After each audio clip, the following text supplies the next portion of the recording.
अस्सलाम वालेकुम दोस्तों। ये 3 अदर बकरियां दोस्तों मांगा मंडी के लिए हम कार्गो करवाने लगे थे। ये हमारे आफ्ताब भाई हैं, उन्होंने हमसे ख़रीदे हैं। तो मैंने कहा भी आप दोस्तों को भी साथ साथ दिखाते हैं। और एंड पर आफ्ताब भाई ने हमारे लिए जो रिव्यू भेजा है वो भी हमने ऐड कर दिया है।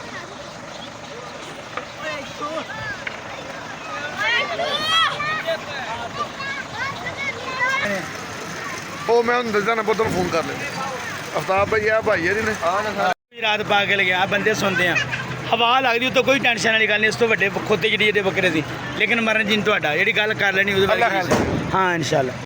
अस्सलाम वालेकुम नाज़रीन।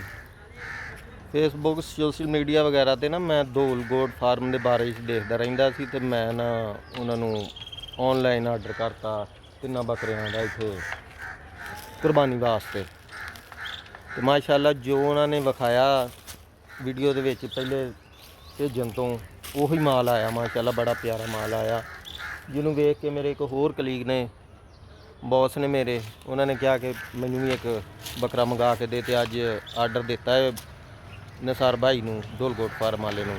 तो कह रहे हैं कि शाम ਨੂੰ मैं तस्वीर भेजाँगा तो सिलेक्ट कर लियो तो फिर मैं भेज देंगा। माशाअल्लाह जो विखाया गया वही भेजा गया। बहुत तसल्ली बख्श माल।